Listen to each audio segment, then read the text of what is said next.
Saturday was supposed to be a joyful evening, celebrating free speech and the First Amendment with all of you, members of the press.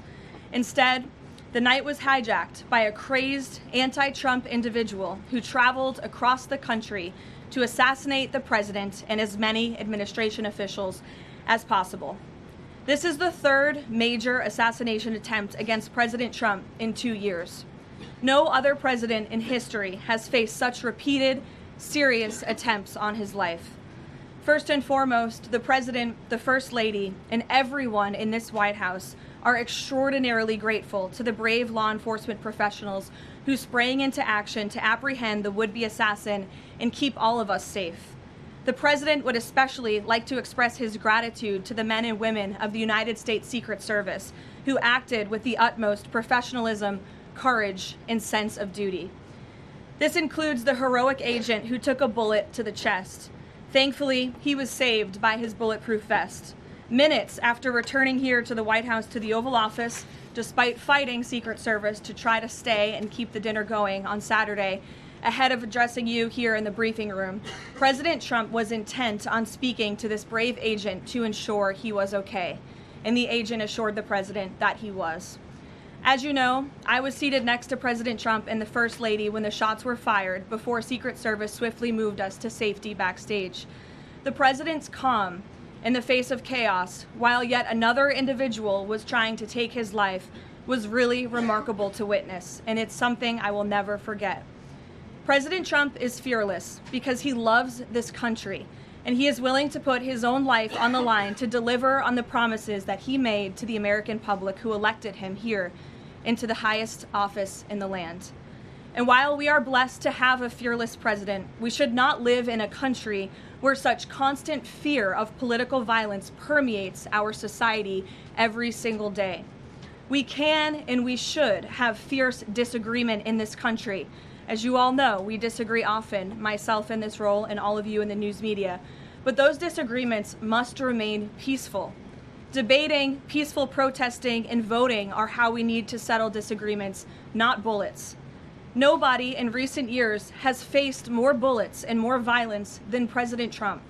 This political violence stems from a systemic demonization of him and his supporters by commentators, yes, by elected members of the Democrat Party, and even some in the media. This hateful and constant and violent rhetoric directed at President Trump day after day after day for 11 years has helped to legitimize this violence and bring us to this dark moment. Those who constantly falsely label and slander the president as a fascist, as a threat to democracy, and compare him to Hitler to score political points are fueling this kind of violence.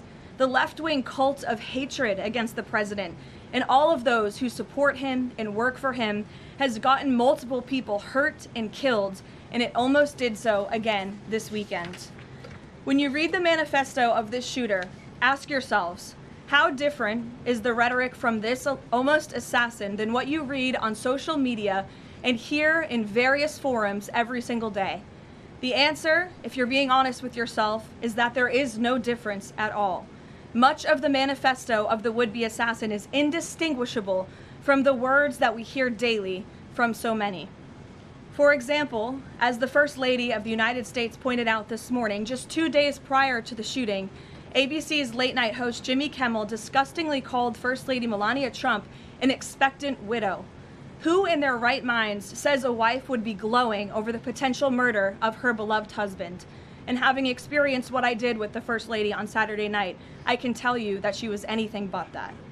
This kind of rhetoric about the president, the First Lady, and his supporters is completely deranged, and it's unbelievable that the American people are consuming it night after night after night.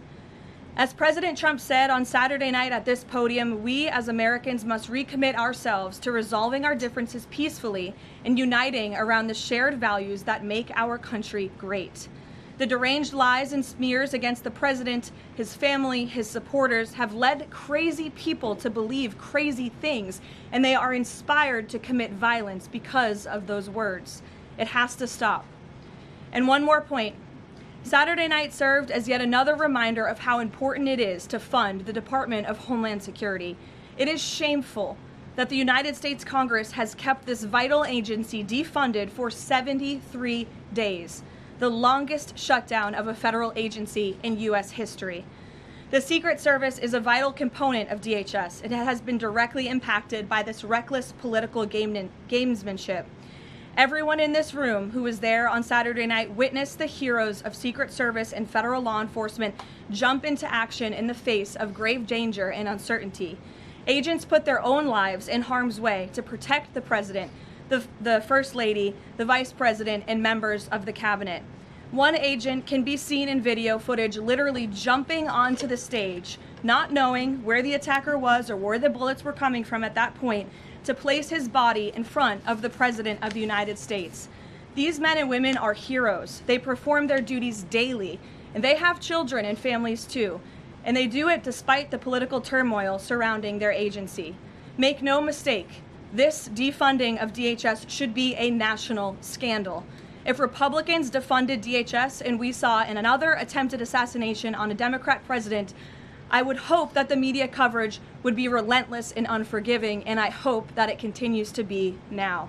With the World Cup, America 250, the 2028 Olympics, and a presidential election all ahead, the Democrats' obstruction is placing an enormous and totally pointless burden on the Secret Service that can get more people killed. Enough is enough. There should be no further debate about this. Democrats need to do what President Trump has been calling on them to do for 73 days in a row and fund the Department of Homeland Security, period. This is a national emergency, and every member of Congress needs to put their country over party and get the Department of Homeland Security funded. With that, I will take a few of your questions today. Daniel, thank you for being here. Why don't you kick us off? Thank you, Karoline. The president, Saturday after the assassination attempt, came here. He emphasized that law enforcement did their job, keeping everyone safe over dinner. House Speaker Mike Johnson came out and said he believes the president needs greater protection. What is the White House's message to the millions of Americans who wake up here today nervous, uneasy about the safety of the president at events like this and the safety of other cabinet members? Well, we certainly understand their fears and their worries. As you heard from the president himself, he continues to have trust in the United States Secret Service. As I just said, these are great men and women who are doing their jobs and performing their duties honorably.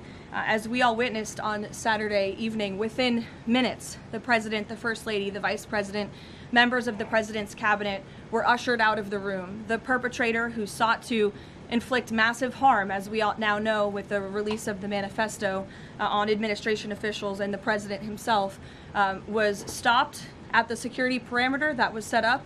He tried to charge through it, as you saw on video, and he was quickly neutralized by Secret Service, and thank God that he was. With that said, obviously the White House is always asking the tough questions and ensuring the safety of the president. I understand there will be a meeting early this week convened by the White House Chief of Staff Susie Wiles with top DHS leadership, members of the United States Secret Service, and our own operations team here to ensure the safety and the security of the president, as we do have many of these major events moving forward. So we're always monitoring operations and procedures, always asking the tough questions to ensure the president is safe, and the American people should be assured there's no higher priority for the president and his staff than the president's safety. Karoline, Friday you said that you thought that gaggle out of the sticks would be your last one before your baby. Back in 2024, when the president had the attempt on his life in Butler, you cut your maternity leave short back then. You're obviously back here today after Saturday. Can you just elaborate a little bit why you felt it was important to be here to bring to the media and talk to the American people from the stand? Sure. It's sort of crazy timing when you put it that way for both children with 2 assassination attempts against the president. I'm honored to work in this job. I view this job as the president's spokesperson and the White House spokeswoman as public service. It's not just any job. I'm honored to do it, and I'm honored to work and speak on behalf of President Trump, who has faced unprecedented adversity and challenges, and I'm honored to work for him. And again, as I witnessed on Saturday night, just his dogged resolve and determination to get back onto the stage, and he was pushing Secret Service and law enforcement to allow him to address, and that really, I think, hopefully gives the country the type of strength that we need. And I certainly know, as his spokeswoman, and I can speak on behalf of all of the staff here at the White House, the president inspires all of us to just keep going and keep fighting every day. Thanks, Daniel. And congrats to you on your new baby. He's beautiful. Aisha. Just on the rhetoric, you mentioned the First Lady and Jimmy Kimmel. Jimmy Kimmel's comments were, Mrs. Trump, you have a glow like an expectant widow. And he said this days before the shooting, but there does seem to be a normalization of rhetoric about assassinating this particular president. How can this administration try to put an end to this? Well, I think you heard it directly from the president on Saturday night, Aisha, that in his words, we need to recommit ourselves as a country to toning down the rhetoric and to unifying around what makes our country great. That's true of everyone who works in this White House, but as I said, it's also true of everyone who has a voice and a platform across this country, whether you're on television, a podcast host, people listen, and when you have mentally disturbed individuals across the country who are listening to this crazed rhetoric about the president day after day after day, it inspires them to do crazy things. And unfortunately, it's not just the media, it is the entire Democrat Party has made their pitch to voters across the country that Donald Trump poses an existential threat to democracy, that he is a fascist, and that they compare him to Hitler. I mean, these are despicable statements that the American people have been consuming for years. And so many mentally perturbed individuals are led to believe these words are truth and then are inspired to act on it. I have a whole host of examples that we can share with you after. It is pages and pages of major Democrat Party elected officials saying, such as Rep. Hakeem Jeffries just this month said, "We are in an era of maximum warfare everywhere all the time." Governor Josh Shapiro said heads need to roll within the administration. Senator Alex Padilla said people are, quote, dying because of fear and terror caused by the Trump administration. Senator Elizabeth Warren, President Trump is making the country look like a, quote, fascist state. Senator Adam Schiff saying President Trump using a dictator playbook. Senator Ed Markey calling President Trump a dictator, saying that this administration's actions are authoritarianism on steroids. Governor J.B. Pritzker, never before in my life have I called for mass protest disruptions. These Republicans cannot know a moment of peace. You have Rep. Presley saying, we'll see you in the streets. Rep. Monica McIver, a Democrat representative on Capitol Hill, we will not take this shit from Donald Trump. He thinks he's a dictator. We are at war. These are Democrat elected officials calling for war against the President of the United States and his supporters. I could go on and on, but again, when you have people in positions of power that are saying things like this every single day for years, you are inspiring violence by people who are already mentally ill. And that's what we've seen against this president for far too long. This is disinformation and misinformation online. There will be bite-sized clips that will go viral to the point where there are Americans in this country that believe that what happened Saturday night was staged. How does this White House tackle that with social media companies out there, whether it's X, Facebook, Instagram? How do they work with these companies to make sure that doesn't get out of control? It's certainly a good question, Aisha. I don't have tangible answers for you on what we're doing with social media companies, if anything at all. What I will say is it's very important to us that we get the truth and the facts about this case and any case out there as quickly as possible to dispel some of that crazy nonsense that you do see running rampant online. And I think the Department of Justice and the FBI thus far have done a good job of disseminating the truth and the facts about this alleged attempted assassin, the perpetrator in this case, and I understand he'll be arraigned in court very soon. You all see that, and the Department of Justice will be giving a briefing and an update later today. So as far as we're concerned, just providing maximum transparency, and hopefully people will believe the truth rather than the lies and the conspiracies that so often do go crazy on social media. Karoline. Rachel. Thanks, Karoline. Does the administration view this as a security failure, or did the protocols work as they were designed?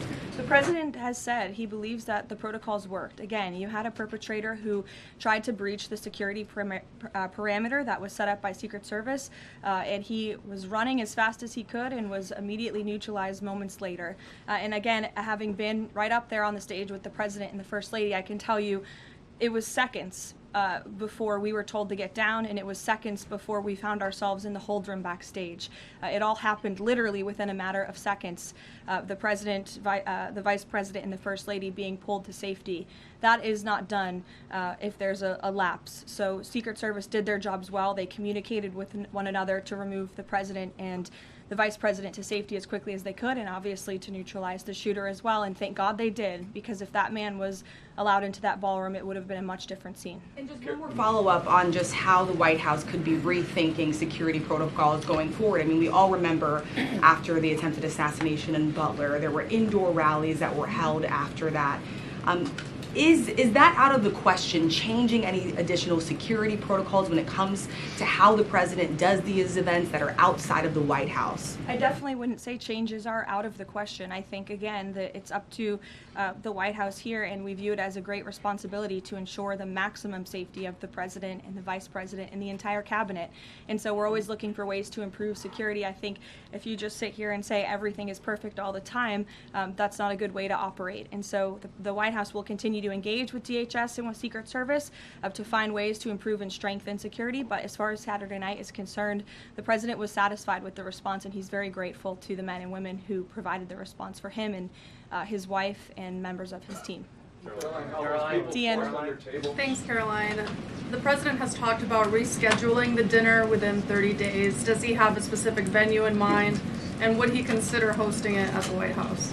Well, unfortunately, we don't have a room big enough here at the White House, which is another point to be made, and the president is absolutely right. It's why the White House Ballroom project is not just a fun project for President Trump, like you will read in the media. It is actually critical for our national security that a larger, secure building on this complex, which is the most secure complex in the world, is built to accommodate not only large amounts of guests, but also the president, the vice president, members of the cabinet. The line of succession in this country should be able to gather freely in safety without the fear of threats or political violence. And the White House Ballroom will provide that.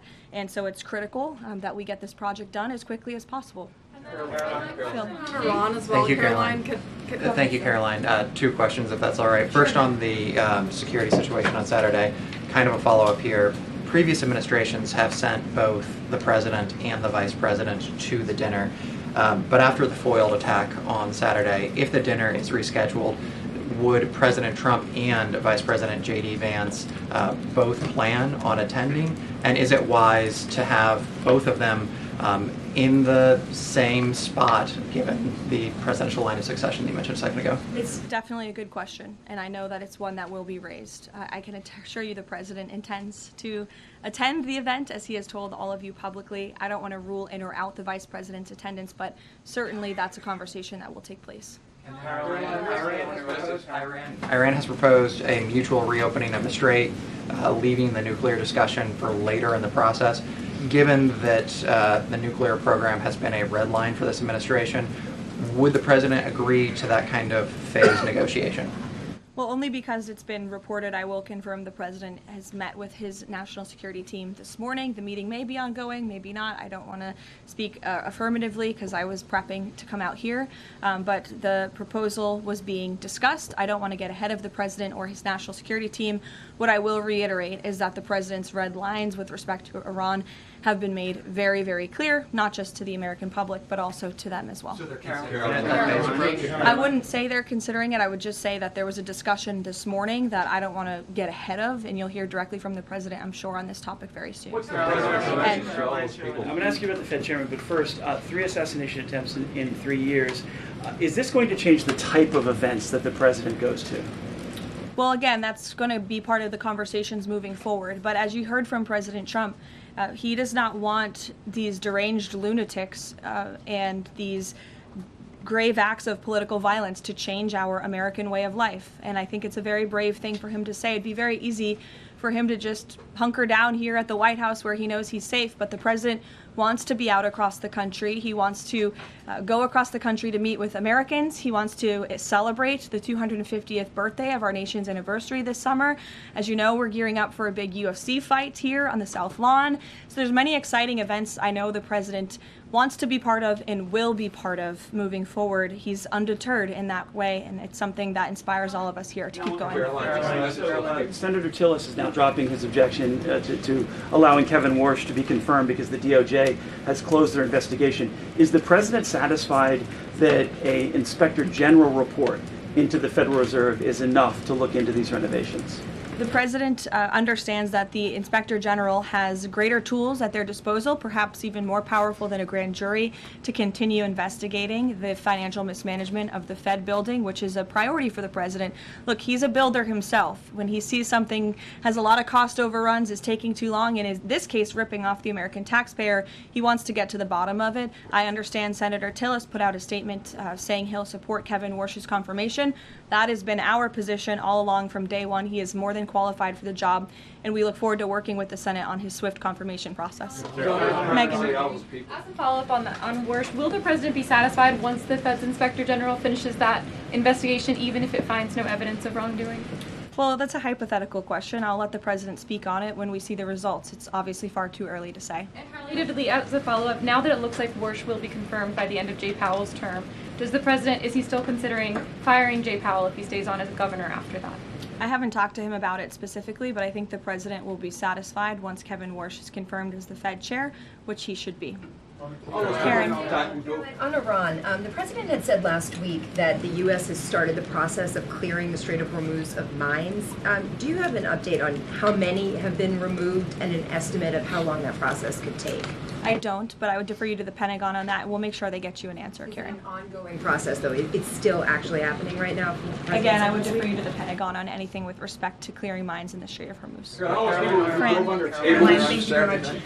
I know that you said that the White House is reviewing the security protocols for things that could be done differently in the future. Have you identified anything so far that you would like to see done differently, or ask the Secret Service to make any changes in the security protocols for the President, particularly at these large events that are taking place off the White House campus? Not yet, no, but as I said, there will be a meeting here at the White House in the earlier half of this week, so those conversations will take place. And on the line of succession. And I would also just add, look, the Secret Service does not detail their procedures or operations to the public for obvious reasons, because you have crazy people who try to hijack them and get around them. So these conversations will take place in private, but if adjustments need to be made to protect the President, they will be made. Caroline, the White House discussed doing like it does, for instance, with a joint address to Congress for these large events, and designating someone as the designated survivor for future large events that the Cabinet attends. Well, those conversations ahead of the walk-a dinner did take place, but there were several members of the Cabinet in the line of succession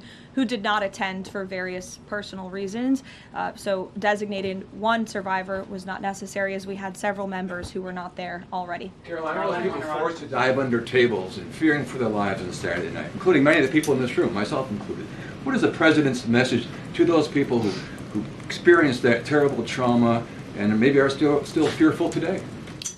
I think he would say, as he sort of did on Saturday night, coming in here in his tuxedo, we can't allow these crazy people to let us be afraid. We have to keep moving forward, showing up, doing our job, celebrating our country, and doing what we know is right. But certainly we'd like to see the rhetoric against this president and his supporters toned down, because it is inspiring these crazy people across the country to target not just the president, but those who work for him and those who support him. And it must end. Is he following the arraignment of the suspect today? Yes, he is, and I know you all want to follow that too. It's happening in a few minutes, so I'll let you all go. The Department of Justice is also going to be speaking momentarily following the arraignment, and I pray that this is the last time I speak to you for some time until after my maternity leave. So thank you guys.